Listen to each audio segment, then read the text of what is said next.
Annotating Carissa Broadbent's books has become a religious experience for me. It is vicious, bloodthirsty, dark. It's giving all of the vampire vibes. No, we don't trust you. You're being sus.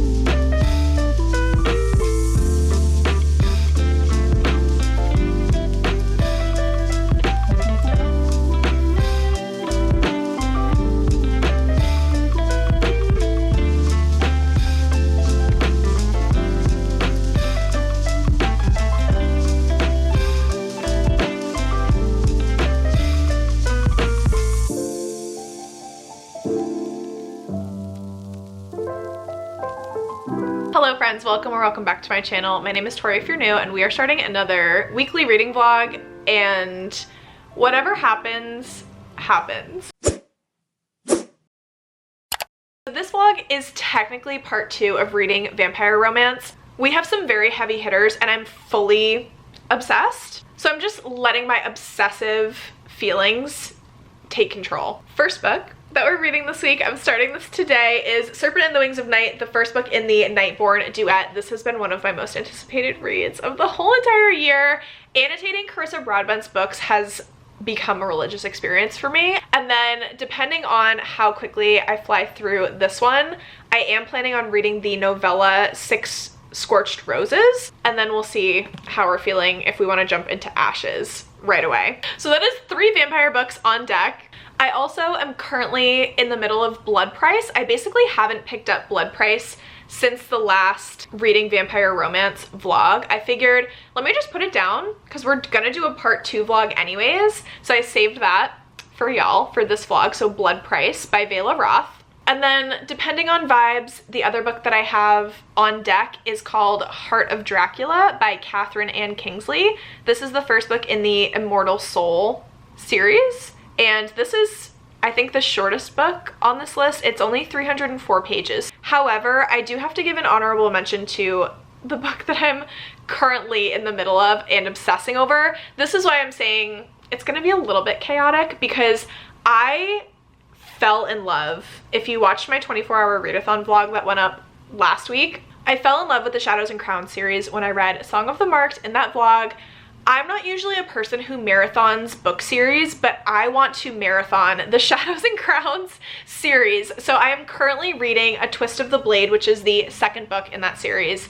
I will be talking about that book in this vlog as well. It is not vampire at all. It is just fantasy romance. I feel unhinged. I feel like I'm in the best reading mood that I've been in maybe so far this year. Like, all I want to do is devour books. So if you're excited, please be sure to give this video a big thumbs up, subscribe to my channel. Let's read some books.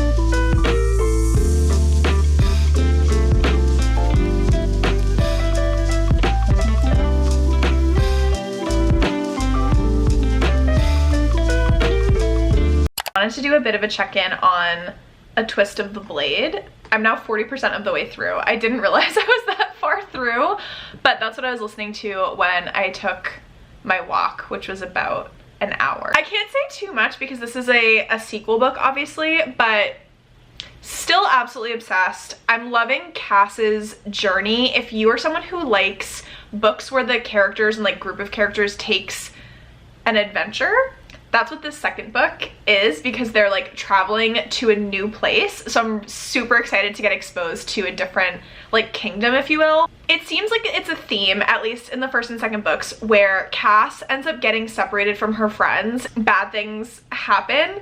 I really enjoy that S.M. Gaither makes you feel like there's stakes still attached in certain situations. Like, they're not afraid to rough up their characters, which I really appreciate, because sometimes when you're reading a fantasy book, it's like, you know that the main character is going to come out unscathed and everything is going to work out just as it should, whereas this one feels like tense and stressy at certain points. That's all I'm going to say. I'm going to keep all of my updates very broad and general for A Twist of the Blade. I'm going to hop in the shower quickly. I have some calls for work in a little bit, so I'm going to be doing the worky things, and then I think we're going to read Serpent and the Wings of Night a little bit later.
Today has been a very productive day, but I'm so tired. Who needs the gym when you can just wash and put on your duvet cover? So I cleaned my house again today for the millionth time, because cleaning never ends. No, it actually made me feel really good. So this weekend, one of my friends is coming to stay and sleep over, so I just wanted to get like a head start on deep cleaning literally everything. The other thing that you saw me do earlier, I was making a boo basket for my friend Sarah, and I went to Target earlier today and got Starbucks and got her things for her boo basket.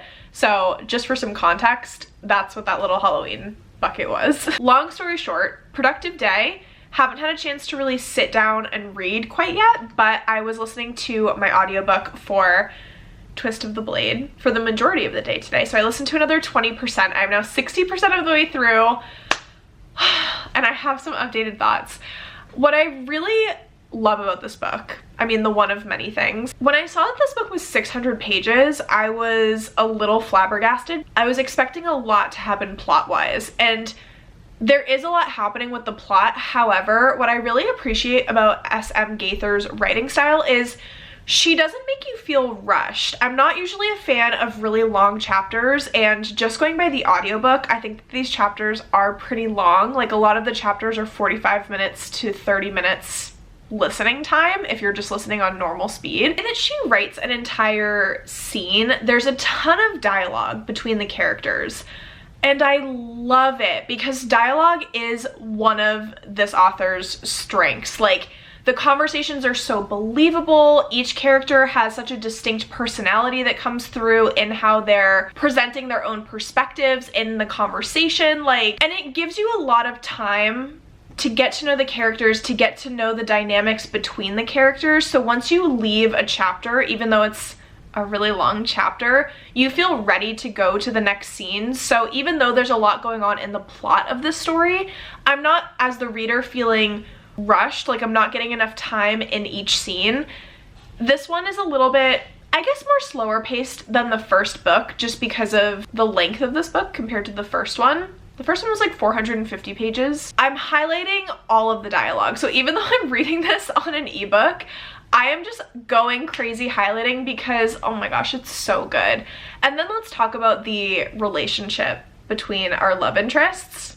The tension is so good. Like, they are not official in like any type of relationship or anything quite yet. Their relationship is quite complicated and quite messy. So if you love messy character dynamics, their banter is just top tier, top notch. The tension is tensioning as well. Even though we've gotten a couple of spicy scenes, they're so sparse and like you never know when the next one is coming. Oh my gosh, they're so good. She just keeps you guessing on what's gonna happen with these two, and I am living my best life, but also I really want them to have a happily ever after, and it seems like they're not going to, and I'm stressed about that. He's still just so caring and sweet to her. Oh my gosh, I love them so much. I think this is one of my new favorite couples of the fantasy books that I've read this year. I'm gonna start Serpent. I will try to check in a little bit later tonight, but Ross will be home from work kind of soon. So if I don't check in tonight, I will check in tomorrow.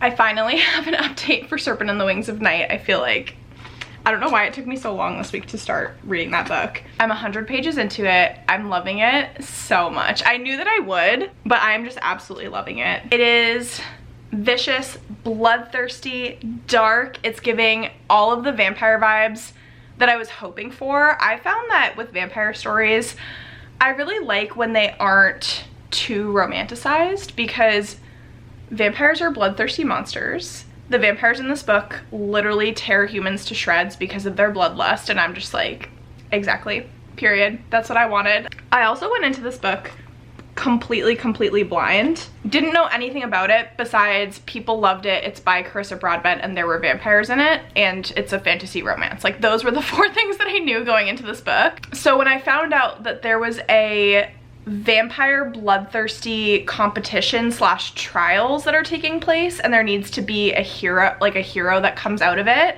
who gets blessed by the goddess of Nyaxia, basically whatever they ask for. Stunning, gorgeous, amazing. I have no words. I am that Lady Gaga clip / meme. Like, that is me. Talented, brilliant, incredible, amazing, show-stopping, spectacular, never the same, totally unique, completely not ever been done before. I have to go wet my beauty blender. So only 100 pages in. I guess I don't really have too much to update on because I feel like we're really just getting into the story. Rain is a moment, and I cannot wait to learn more about him.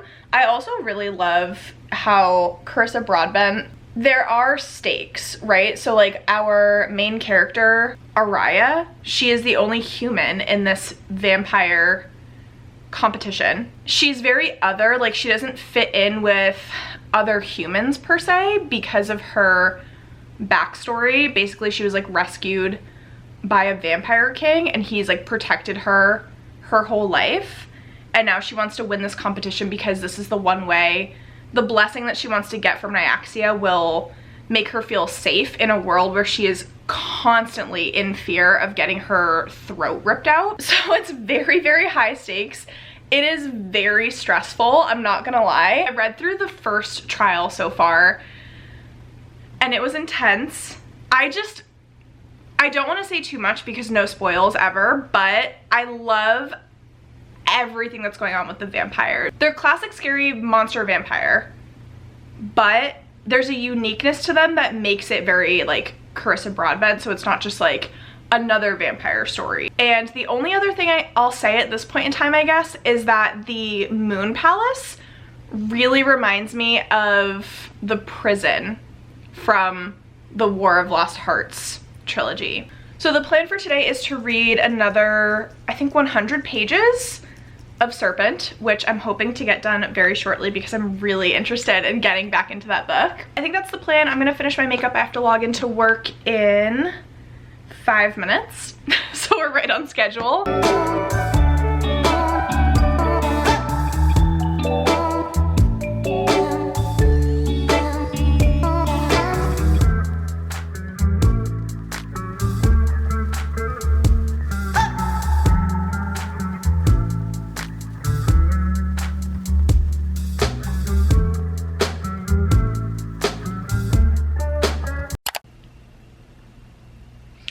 I just listened to the feather scene in A Twist of the Blade.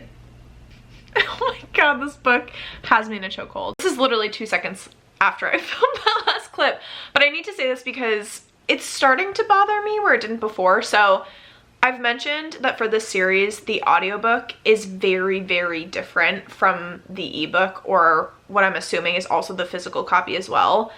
They kind of are like drafts apart from each other. The sentences will be maybe somewhat the same, but in a different order. In the audiobook, there are entire paragraphs that will be in different orders from each other. So there was clearly a revision process for one of these things, and it was probably the published like ebook and physical books. It's becoming more and more apparent, I would say, in book 2 than it was ever in book 1. What I've noticed in book 2, there are entire like, it tends to happen most with the spicy scenes, I've noticed, completely rearranged. There's stuff in the ebook that is absolutely just not even in the audiobook whatsoever. And now I just got to a point where there's a completely new chapter. So I'm on chapter 27 in the ebook, but I'm still only on chapter 25 in the audiobook. There's like a really important scene. She's still in the library after the spicy feather scene, which was so stunning. Like, oh my goodness. But there's a really, really important 3 pages that just aren't even included in the audiobook. Like, I just had to get it together. I was like, whoa, whoa, whoa, wait, what's happening? That is concerning because I really like listening to the audiobook. I think that the narrator does a really good job. I love the haughty Scottish accent that she does for Alander. But now I'm like, I can't solely listen to the audiobook because what if I miss something?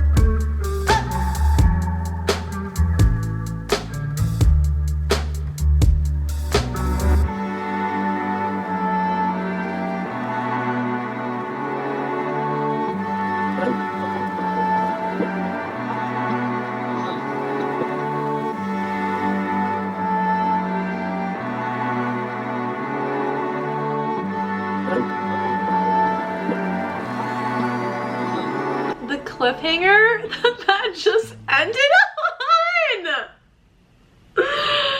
Oh my gosh. I can't start the 3rd book because I promised y'all that I was gonna read vampire books. All I want to do is start the 3rd book. That was so good. I need time to like process a little bit. Okay, I think that I've mildly collected myself and I wrote out my Goodreads review, so it helped me like collect my thoughts. I am gonna give this book 5 stars because like my enjoyment level of this book was through the roof. Like, just like I enjoyed the first one, this book had me in a chokehold the entire time. And so because of that, like, I have to give it 5 stars. Was it perfect and like, is it a perfect story? No.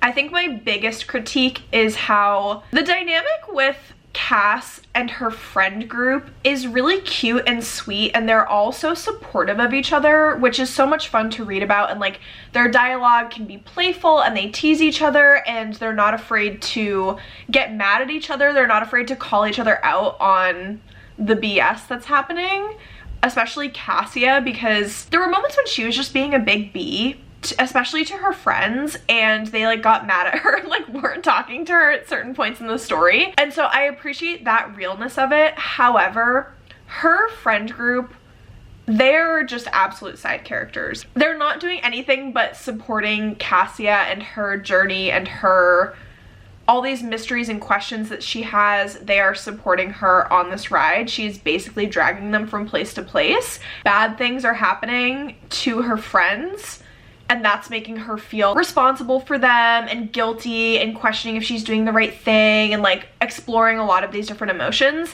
But I wish that her friends played and had a more active role in the story, meaning I wish that they had their own roles to play besides just being the support to Cassia, if that makes sense. Besides that, I thoroughly enjoy that we are continuing to learn more and more about these gods. They're getting much more involved, even more so than in book 1, like directly involved with the story, especially towards the end of this story. This was her discovery book where they're going on these adventures to learn more about the questions that we had in the first book. As she's going to these different places, we're being introduced to obviously like different people, different rulers, and each kingdom has its own history, which really helps to expand on the world, but it never has felt like an info dump. Also, the magical items, or I guess like the blessed items that carry God's powers and like God magic, so much fun to read about. I really want to start the third book, but I won't.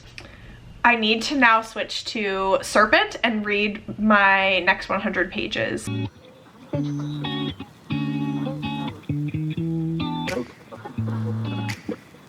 Good morning, friends. Happy Thursday. I can't believe that this week is almost over. Yesterday was by far my best reading day of the week. I'm hoping that today I can have a similar reading day. But let me give a quick update on Serpent and the Wings of Night, because I am now on page 188. I read a little over 80 pages yesterday. I'm having so much fun. These trials stress me out so stinking much, but I'm really loving Araya's character development, but I think that she's having a lot of like realizations. She just had such an odd upbringing, and she was so isolated and secluded from so many people that now that in these trials, even though she's scared and terrified all the time, the risk of her dying is very high. She's getting exposed to more people, or more vampires, I guess you could say, but especially Rain and Misha, and how they're like, or Misha, I think it's Misha, but I'm probably wrong. Seeing their relationship, like their best friend relationship, I think it's making her realize that she does not have normal relationships in her life. I don't trust Vincent for 1 second. If anything, if Carissa Broadbent has taught me anything at all, you have to suspect the people in her books that are like, you can trust me, I'm the only one you can trust, we're here for each other. It's like, no, we don't trust you. You're being sus. I also don't understand Vincent's like motives, and we haven't gotten any reasoning behind stuff like that. So Vincent's very sus to me. I really like the moments that we've gotten with Rain so far. He's very snarky. It's actually reminding me, his dialogue and his like dynamic with Araya, and how standoffish they are with each other, how like just rude and snarky they are with each other. It's really reminding me of Cass and Ellender from the Shadows and Crown series, like very similar banter and dynamic, at least in the beginning. So loving that so much. I'm hoping to get maybe another 80 to 100 pages of this read today, and then because I finished A Twist of the Blade, I'm hoping to continue with Blood Price a little bit more today as well. You were burning like a summer in my heart, till you found another northern star, following a lover right out of my ocean. And I was broken, but you know what they say, time's got a good way of healing. I'm back on my feet and I'm happier than ever, like I never thought forever was you. My skies are blue, dancing kind of weather, back together like I wasn't into. Thought I was doomed, but I moved through the heartache mood. I don't care what you do. I'm happier than ever, so much better without you. Without you, without you. Happier without you. Picking up the pieces of a dream, every little thing I thought we'd be, learning how to let go of all the ways you burned me. And I was hurting, but you know what they say, time's got a good way of healing. Oh my god. Oh my god. Happier than ever, like I never thought forever was you. My skies are Hi friends. It has been quite some time, like a couple, maybe 3 days since my last check-in, and I have a lot of updates to talk about with Serpent. I'm having some very mixed feelings about this book. There's some things that I've liked, but there's a lot that I haven't liked. I'm feeling like it's kind of like a 3.5 to 4 star read at this moment in time, and I've never given any of Carissa Broadbent's less than a 4-star, so that's quite shocking. The first half of this book I was struggling with a little bit. The second half has been a lot better. For context, I only have like 2 chapters left. I did stay up pretty late last night because I couldn't stop reading this book. It's not that I don't find it interesting. I think that the plot has been okay, but I just have issues. The trials were the most disappointing element of this book, and I love trials. Give me a deadly competition and I will say, yes please, thank you, and eat up every word, lick my plate after. These trials felt exactly the same. Every single trial exactly the same. The only thing that was different in each trial was the relationship between our main character Araya and Rain, and so how their relationship was developing over time. So I really didn't love that. I feel like it was extremely uncreative, and I know that Carissa Broadbent has more creativity in her. However, Carissa B does a fantastic job writing war, and so the setup for war in this book has been interesting. That's the thing that kept me along for the ride. I do like Rain and Araya's relationship, but Araya is not my favorite main character. It doesn't make any sense to me because she's so in the middle between like humans and vampires, and she hates both of them, but yet she wants something from either side. Rain and Misha are the juiciest, most interesting characters in the story. Loved learning about Rain. Loved learning about Vincent. I think he's a really good big bad. I think that Carissa Broadbent does such a good job writing her villains. So loved that. I love Misha. I want Misha and Rain to be the main characters of this story, honestly. On page 237, so after I read chapter 27, I won't tell you what I wrote because it's gonna be plot spoilers, but I wrote down predictions of what I thought was gonna happen in the plot, all of which came true. So I saw right through this plot story about halfway through, a little bit before halfway through the book. And so in the last section that I read towards the end, we started to get all of these reveals, and I was just like, when I wrote down those plot predictions, I was like, I want this to be wrong. Like, I want to be surprised. I am gonna finish this today, which is very exciting. I'm gonna start 6 Scorched Roses, which I'm very excited about, and I will check in. I'm not sure that anything's really gonna change in these last like 2 chapters, but I will check in once I finish this and give like a final rating. Blue, dancing kind of weather back together like I wasn't into. Hi, I just finished. I hate that I'm so like mixed over this book, but here's my thought process. I think final rating is a 4-star. It's a low 4-star. There were periods of this book where I wanted to read like big sections of it at a time. It happened kind of like twice, where I was sitting down and I was reading 150 plus pages. I was having one more chapter syndrome. And so if it was a 3-star book or like a 3.5, I wouldn't be feeling that way. It's just that this book wasn't my favorite of Miss Carissa Broadbent's, and that hurt my feelings because I love everything that she writes. So I think 4-star. I am really happy that I annotated this book because even though like the first half, like I said, wasn't my favorite, I have issues with this book.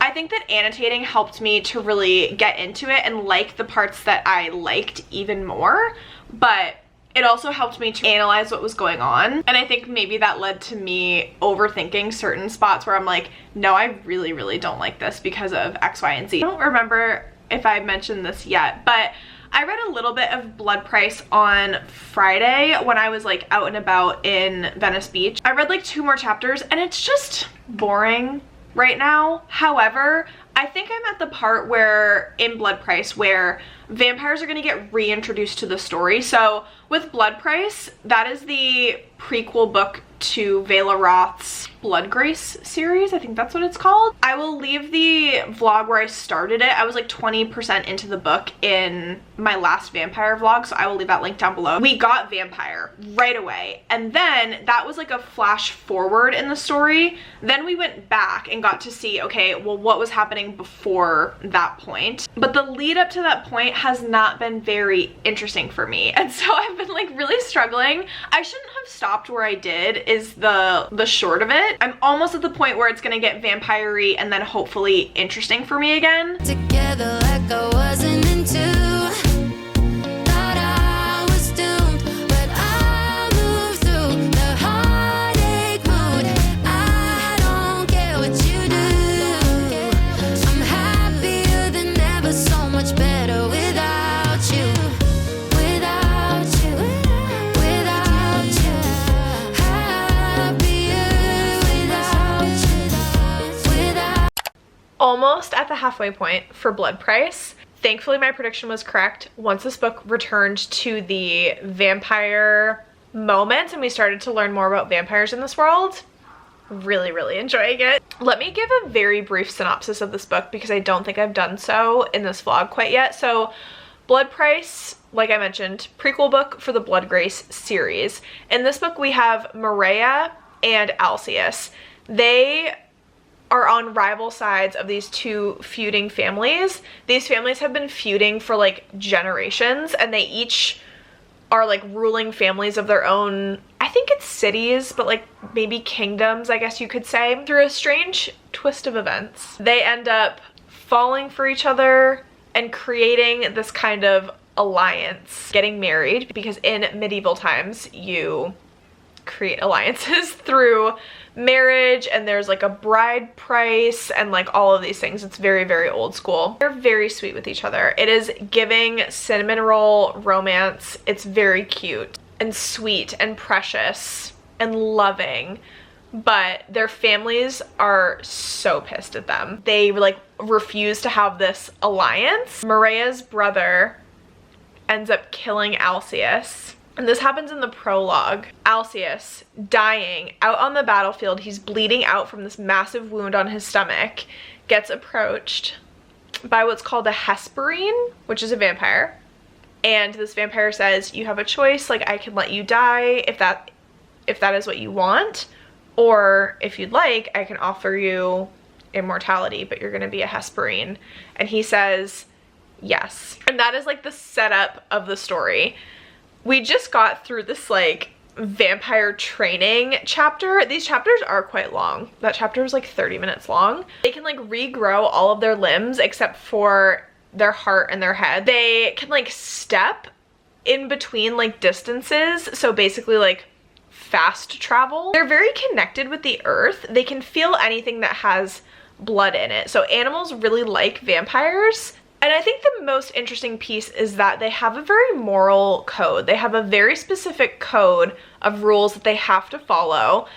Very specific code of rules on who they can turn into a Hesperine. They can't drink from a human without permission. That is like their biggest rule that absolutely no one can break. When they drink from humans, their, I don't know, vampire venom, whatever you want to call it, actually heals humans while they're drinking them. So they can't like suck a human dry ever, and same thing with animals. It's almost like regenerative. I've never heard of vampires being like this. It's really cool. I have pot roast and mashed potatoes that I've been making. I was cooking a beef roast in the crock pot all day that I'm very excited for. It's gonna be so good.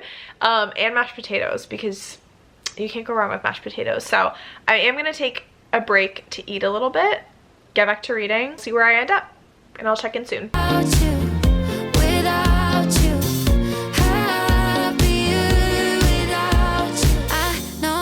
They say time's got a good way of going right through the. I am actually obsessed with the way that vampires are written in this book. It's giving like very strong vampire romance, where Serpent in the Wings of Night is much more of like a dark, war-ridden society, and pretty much every person, humans and vampires alike, are like desperate and bloodthirsty and angry and like fighting for things. Very different vibe of vampires in Blood Price. They're very romanticized. They're not just there as like pretty monsters, like they play a role, which I'm really enjoying. And I'm also really enjoying how the time period is beginning to play into the story, because like I said, medieval times, We do see how it played a role in the relationship, but now there's more and more elements of the medieval time period that are getting added in that have some weight on the story. Good morning, friends. This is the last day of this vlog because I need to start editing it, but the goal for today is to finish Blood Price. You can probably tell from my updates yesterday, I am eating my words. I think this book does go through periods of much slower explanations, which weren't the most interesting to me, but I've really started to actually appreciate the writing style, and it's really making me want to pick up the rest of the series, although I get scared because the rest of the books in this series are very chunky. I think this was a good book for me to pick up after Serpent because Blood Price is 80% romance, 20% plot, where Serpent was 70% plot, 30% romance. So it's just almost a complete flip-flop, and I'm loving the romance.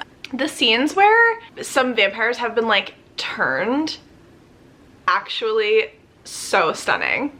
So stunning. And then we've got to meet some like ancient vampires. We're getting introduced to more vampire characters, and I also enjoy them thoroughly. Next time I check in will probably be final thoughts and to close out this vlog. Emotions, I'm happier than ever, like I never thought forever.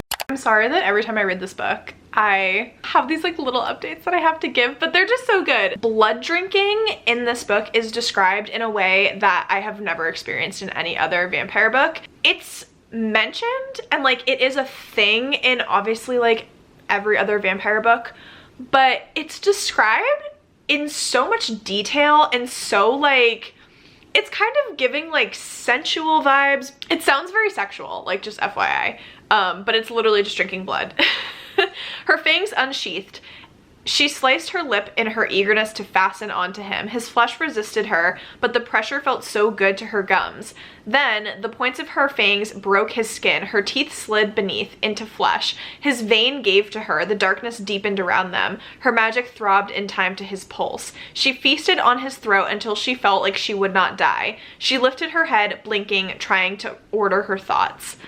Like, normally I feel like that would really freak me out, but it's giving a hot ass vampire. I just finished Blood Price. I really enjoyed this book. I think it's like a 4-star for me. And the ending, the epilogue was so much better than what I thought it was going to be.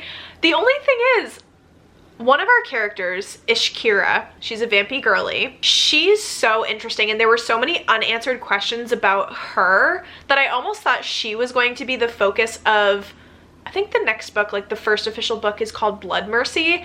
I thought that Ishkira, I always want to call her Ishkira, but I think it's Ishkira.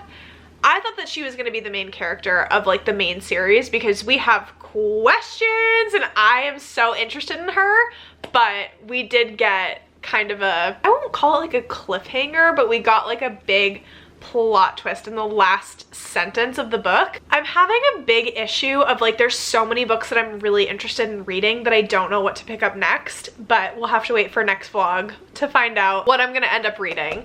So I hope that you enjoyed this vlog, my friends. If you did, please be sure to give it a big thumbs up, subscribe to my channel. I apologize that it was a little bit all over the place. It wasn't entirely focused on vampire books, but I've just been so obsessed with A Twist of the Blade with the Shadows and Crowns series that I figured we could just throw that one in here. I wasn't planning on continuing to read vampire books into November, but I think I just really need to let my mood reader-ness take over because there's so many books that I've just been absolutely loving, and they all happen to be fantasy series, so it is what it is. I will catch you in the comments, and I'll see you in my next one, friends. Bye!